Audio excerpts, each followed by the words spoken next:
तो दोस्तों आज की कहानी में हम एक ऐसे आदमी को देखेंगे जिसे रोमांस का इतना ज्यादा नशा चढ़ गया था कि वो अपने घर से लेकर बाहर तक जिस किसी भी औरत को देखता उसके साथ बस अपने संबंध बना लेता। और यहाँ तक कि जब उसे औरत नहीं मिलती तो वो अपने हाथों से ही खुद को खुश कर लेता। लेकिन उसे क्या पता था कि उसका ये जुनून उसे एक दिन ऐसी स्थिति पर लाकर खड़ा कर देगा कि वो नपुंसक होने लगेगा। तो ये आदमी क्या करता है, आखिर इसके साथ ऐसा क्यों होता है, ये सब कुछ जानने के लिए इस कहानी को देखिए। कहानी में आगे वाकई में आपको मजा आने वाला है, तो वीडियो अंत तक जरूर देखिएगा। तो कहानी की शुरुआत होते हुए ब्रेंडन नाम के एक व्यक्ति को दिखाया जाता है और यह आदमी बस दिन रात ठरक के बारे में ही सोचता रहता है। यहाँ तक कि वो हर रात अपने घर पर एक नई लड़की लेकर आता है और जब इससे भी मन नहीं भरता तो वो दिन में कई बार खुद से मास्टरबेशन करता है और अपने ही हाथ से खुद को खुश करने लगता है। अब एक दिन ब्रेंडन जब सफर कर रहा था तो उसकी नजर एक लड़की पर पड़ती है और हम देख पाते हैं कि उस लड़की ने एंगेजमेंट रिंग पहन रखी है। अब ब्रेंडन उस लड़की के पीछे पड़ जाता है और उसका पीछा करने लगता है, लेकिन एक जगह पहुंचकर लड़की गायब हो जाती है, यानी ब्रेंडन उसे खो देता है। रात को ब्रेंडन अपने कलीग्स और अपने बॉस के साथ एक पब में जाता है जहां पर उसके बॉस डेविड को भी एक लड़की पसंद आती है। अब उसका बॉस उस लड़की के साथ फ्लर्ट करना स्टार्ट कर देता है, लेकिन कुछ ही टाइम बाद ब्रेंडन भी वहां पर आ जाता है। लेकिन वो लड़की ब्रेंडन के बॉस को घास तक नहीं डालती और जब ब्रेंडन घर जाने लगता है तो वो लड़की उसे लिफ्ट देती है और हम देखते हैं ब्रेंडन इतना कलाकार है कि वो रास्ते में ही उस लड़की को रोका कर उसके कपड़े उतार देता है। अब हम देखते हैं चरम सुख पाने के बाद ब्रेंडन जब अपने घर पर पहुंचता है तो उसे लगता है कि शायद कोई चोर उसके घर में घुस आया है। अब वो अपने हाथ में एक हथियार लेकर उस चोर को ढूंढने लग जाता है, लेकिन वो देखता है कि उसके घर में कोई और नहीं बल्कि उसकी खुद की सिस्टर सीसी आई हुई है। इस वक्त वो एक जगह पर बैठकर अपने बॉयफ्रेंड से बात कर रही होती है। उसका बॉयफ्रेंड सीसी को छोड़कर जाने वाला था, लेकिन सीसी यहाँ पर रो रो कर उसे मना रही थी और ये सब बातें ब्रेंडन दरवाजे के पीछे से सुन रहा होता है। सीसी को कुछ काम की वजह से यहाँ ब्रेंडन के घर पर कुछ दिन रुकने वाली थी, जिसकी वजह से वो ब्रेंडन से उसके घर में कुछ दिन रुकने की परमिशन लेती है।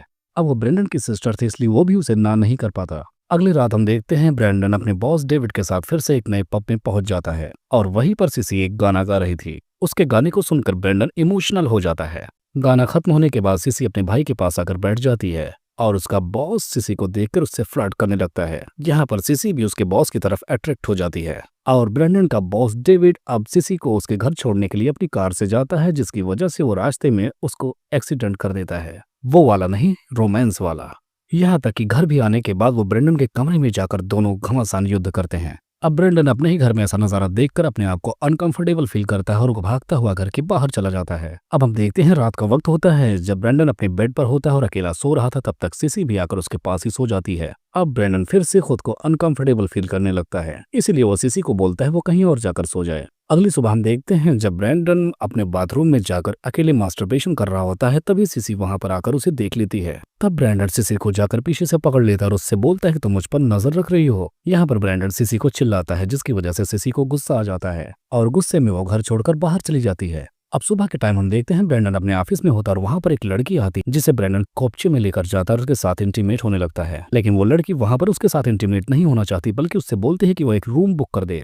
उसके कहने पर ब्रेंडन एक होटल भी बुक करता है जहां रूम के अंदर वो उस लड़की को अपने साथ लेकर जाता है और उसके साथ इंटीमेट होने की पूरी कोशिश करता है। लेकिन आज उसका सिस्टम तो एक्टिवेट ही नहीं हो रहा था। इस लड़की को भी ब्रेंडन पर काफी ज्यादा गुस्सा आता है और लड़की गुस्से में अपने कपड़े पहनकर वहां से जाने लगती है। अब हम देखते हैं ब्रेंडन फौरन एक प्रोस्टिट्यूट को वहां पर बुलाता है और उसी के साथ इंटीमेट होता है। अब इधर हम देखते हैं ब्रेंडन जब घर आ जाता है तो उसकी बहन भी वहां पर आ चुकी होती है और वो आराम से आकर उसके करीब बैठ जाती है। तब यहाँ पर डेविड भी उसे समझाता है कि तुम्हें मेरे सामने मेरे बॉस के साथ इंटीमेट नहीं होना चाहिए था, क्योंकि उसकी एक फैमिली भी है और मुझे गुस्सा भी आता है। अब इन दोनों के बीच एक गुस्से वाला आर्ग्यूमेंट होता है, जिसकी वजह से वो गुस्से में एक पब में चला जाता है। यहाँ पर भी उसे एक लड़की दिख जाती है, जिसके बाद वो फौरन अपना काम चालू कर देता है, यानी उस लड़की को सेड्यूस करने लगता है। अब जैसे ही वो लड़की उसके साथ इंटीमेट होने को तैयार होती है, वैसे ही उस लड़की का बॉयफ्रेंड भी वहां पर आ जाता है। लेकिन यहाँ पर ब्रेंडन उस लड़की के सामने उसके बॉयफ्रेंड का मजाक बनाने लगता है, लेकिन उस लड़की का बॉयफ्रेंड उसे कुछ भी नहीं कहता। और जब ब्रेंडन बाहर निकलकर जाने वाला था, तब तक उस लड़की का बॉयफ्रेंड उसे बाहर खूब पिटाई करता है।